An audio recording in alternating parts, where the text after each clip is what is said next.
She said, why aren't you crying? I was like, I just don't need to at the moment. Because at that moment in time, like, I felt like she needed me. Emotional overwhelm, because it's just like, oh my God, how do I handle this? Your brain is just trying to look after you.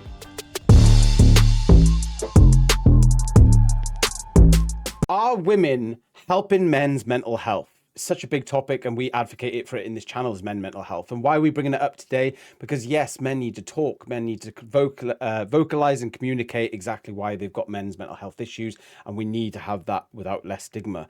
But what can women do to help? And there's two coaches, we are going to talk about it today, just to give women and men out there a way to communicate to help with mental health issues for men. Yeah, 100%. Really looking forward to getting to this video. If at any point you do enjoy the video, then make sure you leave the thumbs up button and hit the all subscription for us. My name is Tom Cockerill. I'm a marriage improvement coach dedicated to helping frustrated husbands within their marriages so their marriages can really thrive. And over here, you've already met the wonderful Craig Maddern, and I am a stress relief coach for hardworking dads out there who just want to break from that typical societal pressure and live a balanced, calm, and happy life so they can enjoy it with purpose. So let's get into why we want to make you a happy man, happy home with women. What can you do? Of course, before we start, if at any point you want to put anything in the comments and ask your own question to us, we'll try our best to get back to you. Or maybe you want to leave your own opinions about what we're going to talk about, as we're going to be doing 5 questions, 2 that's going to be asked from myself, 2 that's going to be asked by Tom, and at the end, then we're going to do a question that we frequently get asked by our clients. So the first question I'm going to ask, and really put it out there for you, Tom, is we talk about men having to communicate and being open, but, in the relationship, in a family house where they want to be a happy man, happy home, there is times where maybe a bit over communicating can cause a lot of burdens on the family. So my question to you is, how can men best communicate their mental health without being seen as a burden with amongst the family? Oh, that's an absolutely fantastic question. And it is a tricky one, because men are not famously known for not communicating enough. Because a lot of men don't want to be seen as weak or seen as moany. They want to be seen as grafters. And in a way, that is 100% true.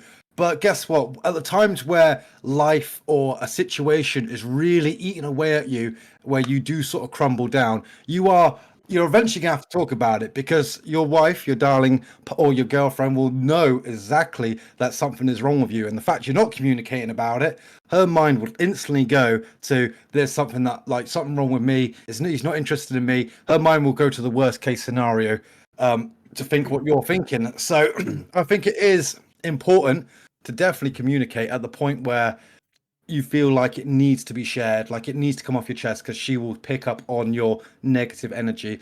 And by doing that, the best ways I can sort of suggest are, you got your Billy Basic stuff, which is, you be honest and be clear, be very clear what's wrong. You want to sort of try to avoid placing blame, not saying, because that can normally stir up a fight. You sort of want to focus on I statements at this point. So say, it could be about a financial situation and it's getting you down. You might want to say, I'm feeling a bit overwhelmed because, we got the car's MOT coming up next month and I know it's going to fail. And that is just really, really affecting me, in my mental health sort of thing. You get what I mean. So that's a good way, rather than saying, you keep spending money and it's skinting me out and I don't like it. So that's where you can correct it on that. You can also try and this is a big one for men, is try normalizing these style of conversations.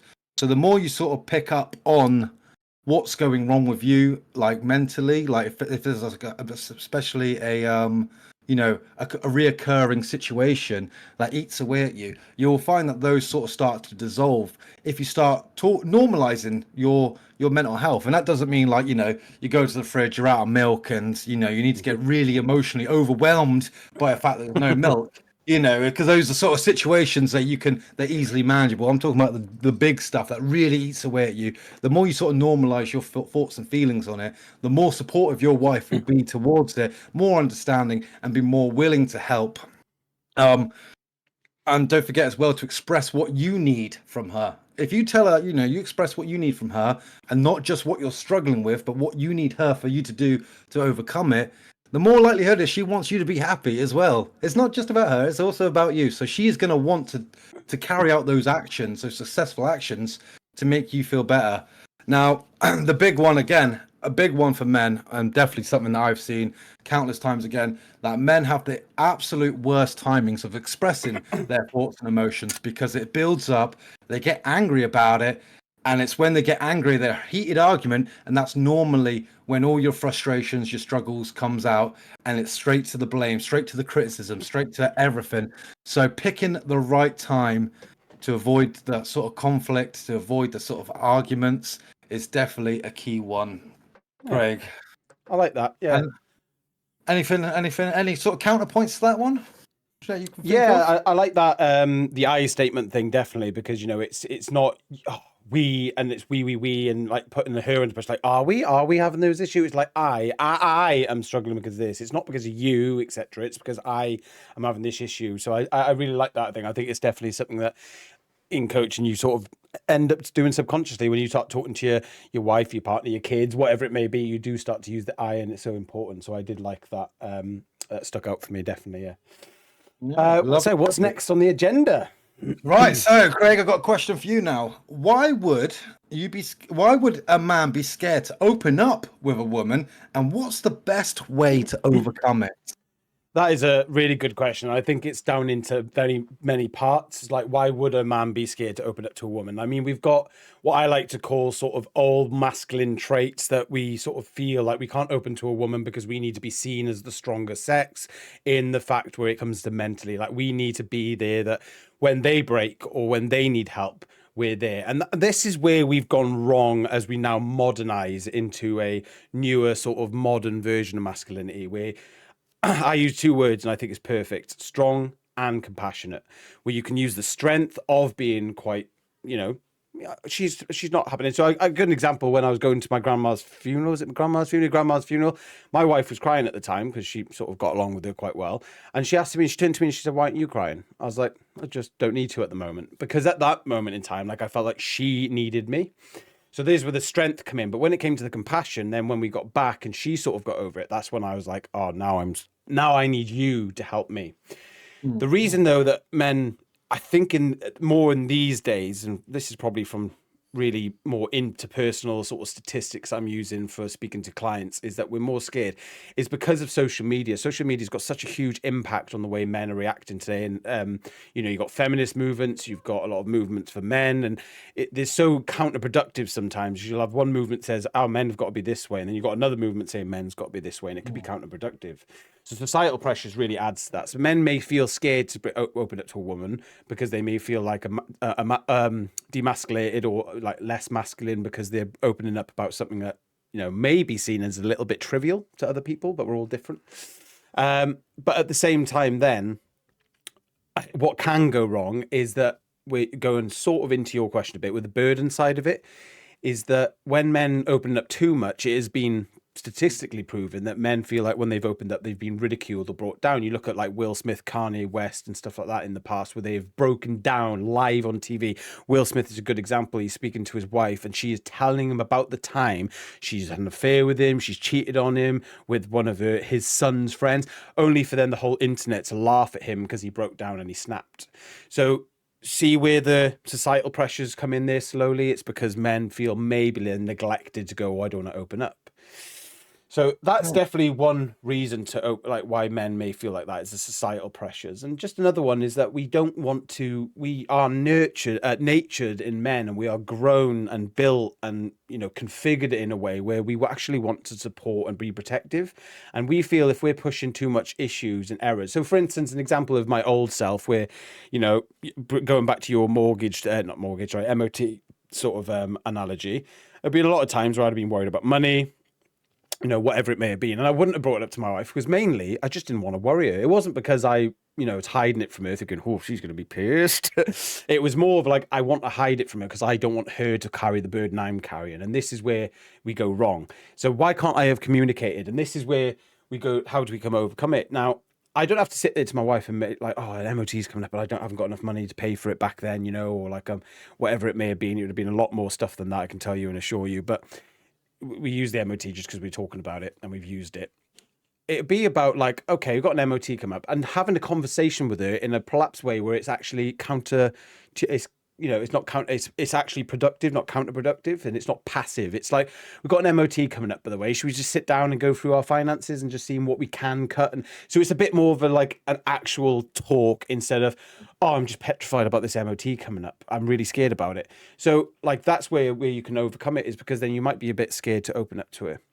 And again, using one of your suggestions as well, which is communicating when you need to communicate. Like I just mentioned as an example, when my wife was crying at the funeral, I sort of just let her have her time and let her have a moment because, call me old fashioned, but she was struggling at the time and or upset. And I felt like, and I think I'm right in a way, I was there for her. But then when I needed my time, I went to her instead of, I nearly said a word then that'll sort of ruin a future question, a bit of a spoiler alert, but I just shut myself off. I actually was like, look, I'm not really happy about this. And I think probably the best tip for overcoming men, I'm talking to you now, is overall communication with your wife. And do you know what no one ever thinks about? Hey, men, how about you turn to your wife and say, just thought, what are your thoughts on when men talk to women about their problems? Boom. Conversation started. It's so fucking straight to the point. It's direct. But what do you think about men talking about their problems? When you first meet, like, what do you think about this? Like learn about each other. So many people are just about, oh, I do this, and like showing off what's so good about them. It's like, hey, just a question. What do you think about men opening up about their struggles? If she turns around straight away and says, oh, I think it's really brave and they should do it, like blah, blah, blah. And what do you expect from a man in a relationship with emotional sort of thing? Because let's face it, our emotional intelligence is lacking at men and we're getting better. So yeah, I think the last part that I said there is a huge way to overcome it is communicate and actually ask. Like, what would you do if I actually started to come to you with problems like this? What would be your solution? And just communicate in that way. But yeah, thank you very much for the question. Any add-ons? Do you know what, mate? I like that. The question and answering one is definitely a big one. Like when I've helped couples together in the past, I do actually have some like question and answering sort of question games, which sort of rekindles them, if you like, sort of gets to know each other, gets to know the core, gets to know where their values have changed, because people change so much. So I do like that. That direct questioning is definitely, it's a big one. It is a game changer as well, because you don't even think about it, especially after you've been married for so long. You don't think about these, these Billy Basic direct questions, which are so pertinent, and they can, your opinions change over time. So I do like that one, Craig. Yeah, that was a very beautifully answered question, if I do may say so myself. Thank you very much. All right. So I guess we'll go on to the next your one. question now. Yeah, your question now, Brian. Yeah, thank you very much. And yeah, just before we go into the next bit, if you want to subscribe, like, and leave comments down below, we will get back to you. And again, our links are down below if you want to DM to any of us that you can speak to us about making that happy man, happy home lifestyle. So we're going to go into our next bit, which is something I've been really looking forward to asking, because it's a lot of clients that we deal with, especially men, 100% men all the way. I don't think you meet that many women that actually do this because they're more emotionally intelligent. Is in relationships, what's the biggest cause of stonewalling for men that may be sort of derived from a relationship with a woman? Why would they stonewall themselves so much? Oh, that's a beautiful question. And for those that don't know what stonewalling is, if you're in a married couple right now and you're having like a fight with the missus, you'll find that a man, and it is typically a man, 85% of couples, the men are the one who stonewalls. But essentially, he will switch off. He'll go quiet. He'll just sit there, watch TV, look at your phone, maybe just stare into space.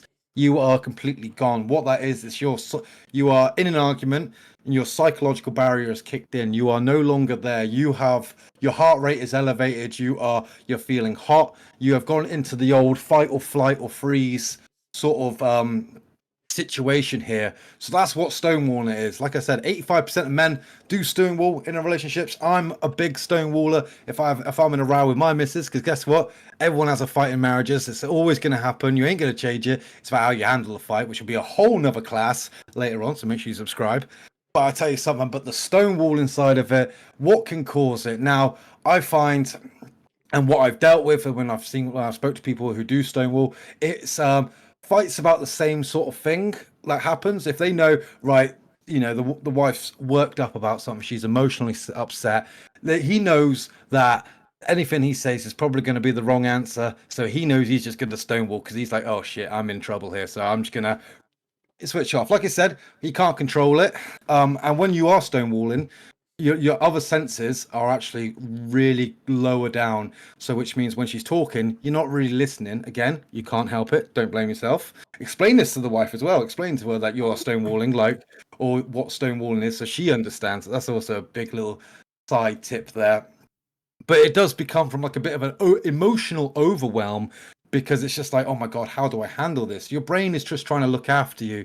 It is putting you into a protective bubble, because you know you don't want to fight, because like I said, your heart rate elevates, and it's very hard for a man to lower that heart rate, to calm himself down after he's into that thing. Like normally you might see like men go and smash up a wall or something, or go like launch a cup. That's them just trying to release that stress. But when you stonewall, that's you just silently managing it. And again, that can come from a fear of conflict, because for the same reasons, you don't want to go like hitting your wife. You do not want to be doing that. You don't want to be smashing up the house. You don't want to be smacking cupboards and that, punching walls and doors. So it is that fear of conflict and avoiding those sort of tough conversations. It's, it can come from a lot of things, like power struggles as well. Like, because like I said, like if like you've been down that road a lot, and it is couples that have been married for like a good couple of years. It's not like you've just met a woman and you're having an argument with her. No, this is sort of like a thing that men do after the longer they've been married and the more used to fights they are.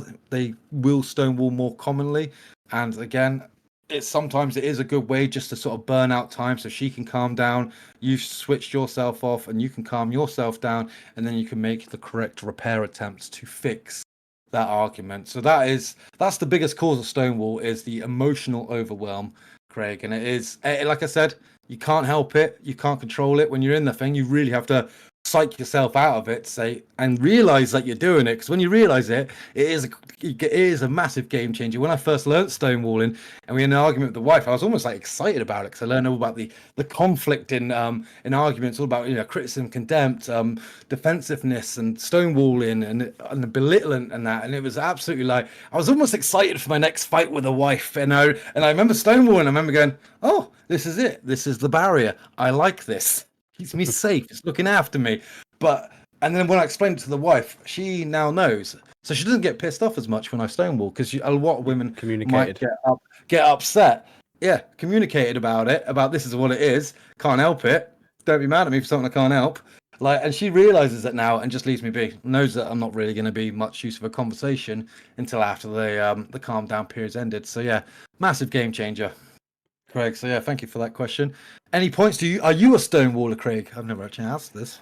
I'm a split, I think. So sometimes I stonewall, and it completely depends on the engagement of the argument. If it's engaged by her, so my wife, lovely woman, by the way, she might be watching this. No, but if she's engaged, I find like I stonewall, because I'm thinking, you've come into this like a lion, and you think. But I think if it's been engaged to be fair, I don't really engage many arguments, to be fair. It's probably the other way. No, yeah. So that's just honest truth. And we do, that's, I know that my wife may watch this and she'd probably be honest about it, but I do sometimes.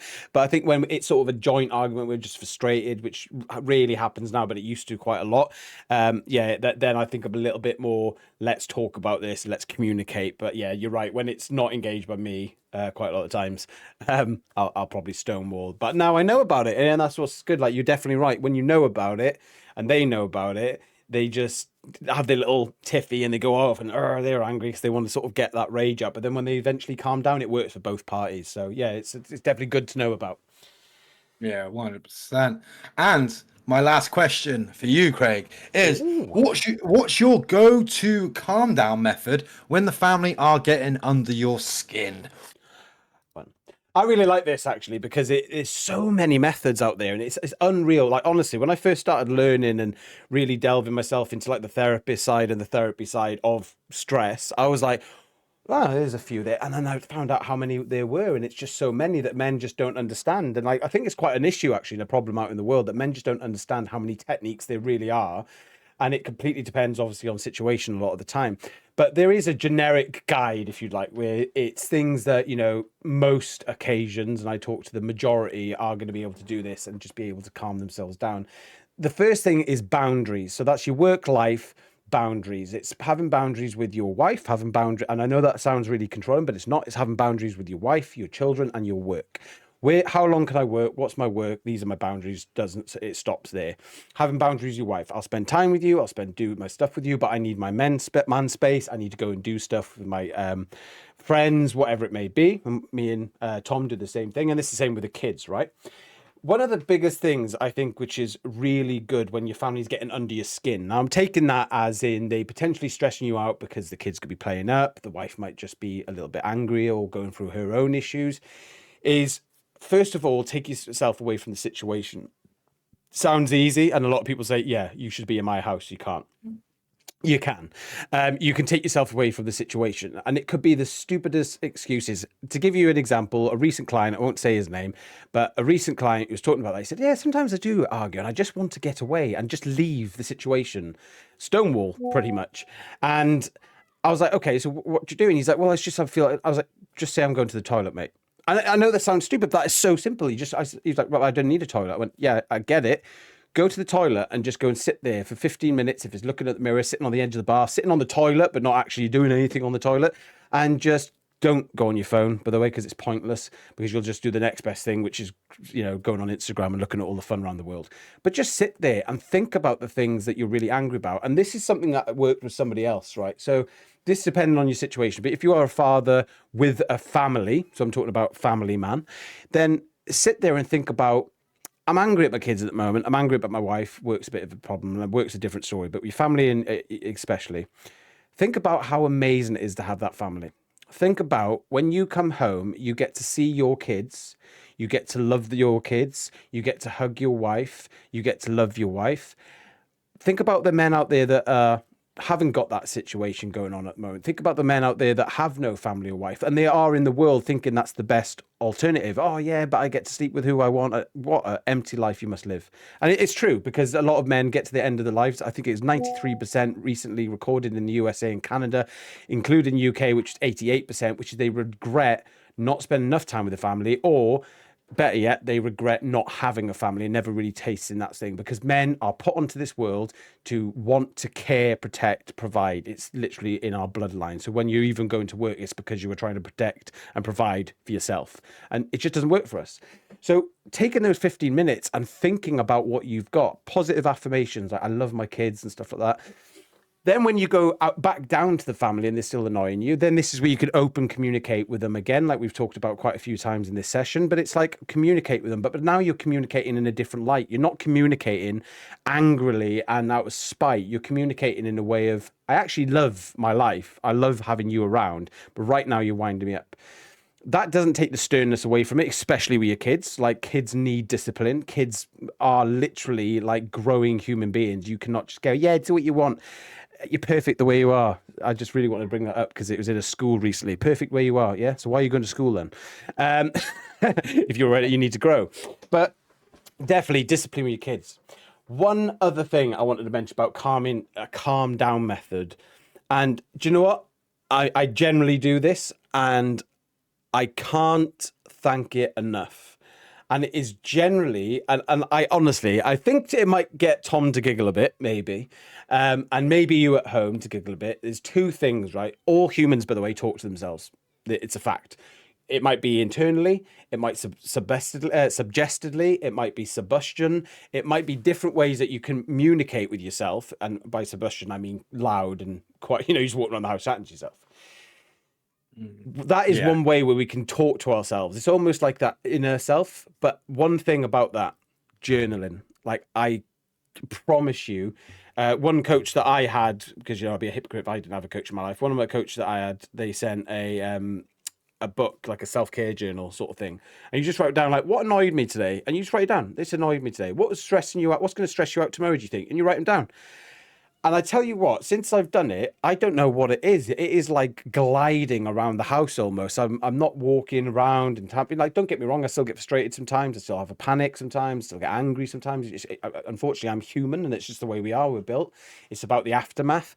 But honestly, when I get to the end of the day and I write down that I was really angry today, I was really worried today because of this, sort of thing, it just helps. And honestly, the next day, then you'll just be so much better off. And it's probably one of the most underrated techniques. And it's in my free ebook that I push out, because I say, and it's one of the first things that we do on the first couple of weeks of my program. I'm like, guys, get a book, get a diary. Don't care if it's on a laptop, and every single day or weekly, depending on how, how you want to do it, write down what's going on. I recommend daily, and just write down. Kids are really angry at me, and then like if you get a self-care journal, you can get them off Amazon for £20 or $22, and you can write down like, what do you love about your life, what's angry you at the moment, and then you cross off the things that you just can't control and stuff. It's really good. And then finally, that's the final bit I'm going to say, which sort of goes into control. It's an external stress is your kids. If your kids are playing up, yes, you have some sort of control of them, not full control, but you have some control. Same with your wife. You have some control, but you don't have full control. You can ask and stop, but you can't stop other people stressing you out, but you can mitigate against it. Take yourself away from that situation. Understand that you are not in control of other people stressing you out, so you have to mitigate against it. So really good question, that. And is there any add-ons or questions added on to that before we move on to our frequently asked question from our clients? No, don't mate, that was absolutely perfect, because I know that it's stuff like that will be absolutely beneficial for you back at home, and like certainly to myself as well. Obviously, we talk to each other a lot as we've done this, as we've gone through our coaching programs, as we've gone through our clients, and that it's always a way about, as Craig said about being in school the perfect the way we are. You're wrong. We can always develop. We can always be that little bit better, and the more we try to work on ourselves, the better we are. So that is why I wanted to put that question into it, because it is just such an important bit of knowledge. So I think you did that absolutely bloody beautifully. Okay. Thank you very much, Tom. And thank you so much. Again, you can leave comments down below on anything we said. But what we're going to go into now is a frequently asked question. We're going to do this on all these sort of sessions that we do. And then when we come up with the membership program and masterclasses, we'll be doing this as well. And it's the frequently asked questions that we get from men that go in through our programs. And they always ask the same sort of questions. We've got so many that will definitely fit them in all future videos. Yeah, so one of the biggest questions that we get asked, especially because we have such an entourage and multiple different types of clients, from dads that are divorced, dads that are happily married, but they want to work on the kids, dads that are just married, but they're being a bit frustrated, and even just sometimes just men in general. So one of the biggest questions that we get asked is, why is it in today's society men are not getting married as much and becoming that happy man, happy home? I paraphrase there. They didn't use happy man, happy home, but just for the nature of the channel. But they asked, like, why aren't men becoming that happy family man? Do you know, mate? It is an interesting question. I mean, from on that question, like what I see in social media a lot, or what I see in like other people's comments is, social media has sort of pushed men away from it in a way, because it's, they think about all the bad stuff that comes with marriage. They think automatically go to the divorce, and how, divorces more favor the women because they'll take a lot. So I have seen that. So I can imagine that being the fear factor, because they almost feel like there's nothing to gain from it anymore. Not to mention religion's not as high as it used to be. So those that get married for religious sort of purposes, obviously, I've been married to my wife now for 11 years now, 12 this year. And I've loved the fact that I got married. I have definitely no regrets. And I really hope that my children will also, my daughters I'll be marrying off, and my son will be going to find a nice bride and that. So, I mean, it is a shocking sort of way that society is going now, Craig. And I think it's like a knock-on effect, if you notice, and like it's probably, I know it's easy to, I think what we do in our generation from like 80s, 90s, we quick to blame Generation Z, what they call Generation Z or Z generation, or what it's called. Gen Z. Gen Z, that's it. And we sort of look forward, and where the data is showing us what it's going to look like in the future, and correctly so. Yeah, it's probably going to get a bit worse before it definitely gets better. But I think as well, like a lot of marriages that I know of, and maybe we've got some clients, coming in, and potential friends that are coming in that have gone through divorces, and I think it's because from a lot of their stories, it's like the first big hurdle or obstacle or something that causes more arguments, like it could be a financial stressor, which is one of the top reasons for divorce, not the top, but it's one of the top reasons for divorce. It's almost like they just give up. It's like, oh no, it's hard and I don't see a future with you right now. And because marriage is treated so much contractually now, and it's treated in a way of like a partnership, and I say partnership in a way because it is a partnership. Ironically, it's two people that working together, but it's seen as like a contractual partnership, is what I mean. That they don't see like why was the reason you got together in the first place? Why was the first reason that you had first sexual intercourse? What was the reason that you had children and decided to say yes and not no? Was because of love and lust and attraction, and there was so much more behind it. Where did it go? And that's the question. And then sometimes I think that has a knock-on effect, because what's the worst thing in the world is rumor tips and stories. When you hear people say, yeah, I've had three mates and they've got divorced, and it's the hardest. And just to quickly, and then before I pass on to you back, Tom, actually, I noticed in so many divorced dads I speak to, by the way, so many. And I wouldn't say they're my main client, but I definitely speak to more divorced dads than I actually do in the first instance. And one of the things that they just can't get over is the revenge and vengeance and hatred of what they're going through. I understand, by the way, this is not me saying, well, why are you going through that? I understand it. One of the things, and the biggest bits of advice I always give them, is like, focus on yourself to build yourself up, because you can sit there and hate and sit there and miss your kids all day long. That's going to happen. You can't control the government at the moment. It's not going to happen. So maybe control what you can control. Better yourself. Go to the gym. Eat better. Earn more money. Do something that you can do whilst you've got that time. But that I think that's one of the reasons, Tom. To be honest. Yeah.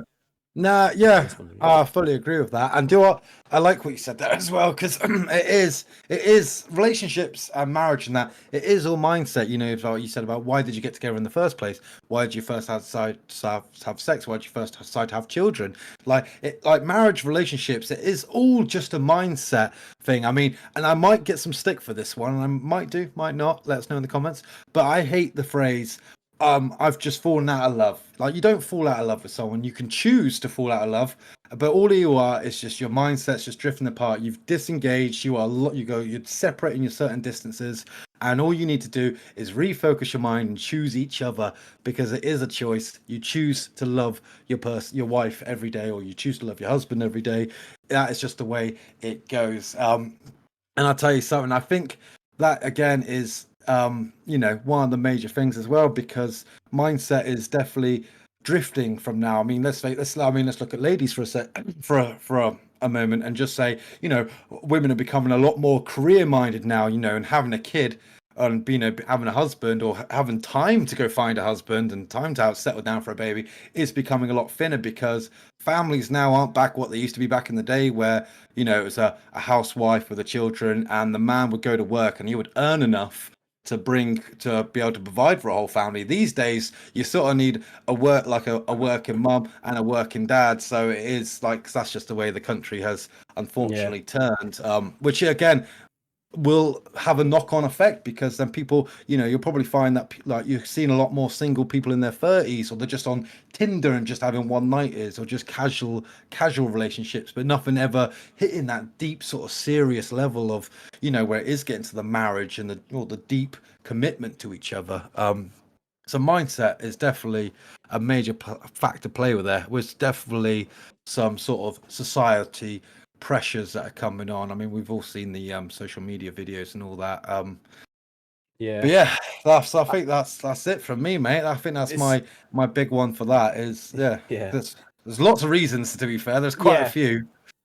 There's one thing I'm going to bring up, and again, probably going to get stick in the comments from the ladies on this one, because everyone has different feelings, and sometimes when you feel something that's quite hurtful, you're not actually the empathy sort of diminishes a bit because you're feeling so much pain. But this was actually from the Journal of Association for Psychological Science in New York, and it's scientifically proven that women fall out of love quicker than men because they're more emotive, they're more expression is more emotional, where men hold things in, they hold baggage. So if you imagine two people splitting, like the woman's already like verged the rage and anger and the torment through probably towards the breakup, where the man's probably been, most relationships that we've heard that's been divorced as well, statistically within our circle and our community, is mainly the man sort of shuts off, he goes away, he's not there, she's worried he's cheating. And then for the woman, he's like, she's crazy, she's going mental at me all the time, she's shouting at me all the time, she's always angry at everything I do. It's because they're being more emotive with men and being more bullshit off, that stonewalling. So studies have suggested that, or like studies have proven that women will be more likely to fall out of love very quicker. So what does this mean for the less marriage from men? Is that because we're becoming more educated, especially with the internet these days, and unfortunately, you know, we'll listen to people, men will listen to people like Andrew Tate, etc., and they'll become like, oh, this is what men need to be like. Da, da, da. But what's so dramatic about it is that men are becoming aware of not just the divorce, like was mentioned at the beginning, you know, oh, I lose all my things, you know, that's just materialistic stuff. Let's be honest.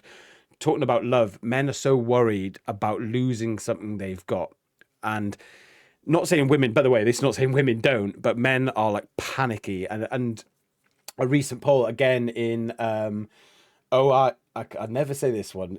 We'll just say Carnegie Mellon University in Pittsburgh. They basically did like 3,900 men and asked them why you would not get married, what's the panic, and pretty much a very high percentage said, I don't want to lose something, but I don't want to fall in love because I know I'll lose it. And it's such a scary thought, isn't it? I know I'm going to lose it. Such a bad mindset. Bad Yeah. mindset. Definitely some questions there that's been answered, and in the future we will be doing masterclasses for members of our channel, and we will be doing more educational pieces and giving people actual valuable tips and relevancy towards this sort of stuff. But hopefully this has been really helpful for you. My name's Craig Maddern. As you said, Tom Cockerill. I have a Facebook, so does Tom Cockerill. The links will be down below. If you do want to reach out to us, men, please do not feel like you want to hold back. And that goes to you women as well. If you want to reach out because you want your man to have a little bit of help, please reach out to us. I'm dealing with a lot of people with stress and the stress relief and therapy within that. And Tom is dealing with that husband upgrade and looking at that manifestation of frustration within a marriage and how we can incorporate that. But we also do a joint package as well, where we look at relationship and the stress and put that together. So feel free to reach out to us, like, subscribe, and comment. Yeah, and as per the title, you may have heard us say throughout all of this, you know, what do women bring to men's mental health? They bring bloody everything, because as we have said, you're a partnership, you are united. Just be your strong self. If you need that help, turn to your partner. It's all about the communication. We have said this a lot throughout the video. It has been an absolute pleasure going through this journey with you today. Looking forward to more videos coming up in the future. If you are interested in seeing any of those videos, then make sure you hit the thumbs up button, hit your subscription, and ring the notification bell as well for happy man, happy home. And thank you as well for giving us so much of your time. It's been an absolute pleasure, hasn't it? First one of these style of videos on this YouTube channel, so it's definitely been different and interesting, hasn't it, Craig? It really has. Thank you very much, everybody. Have a lovely day, lovely evening, and lovely life.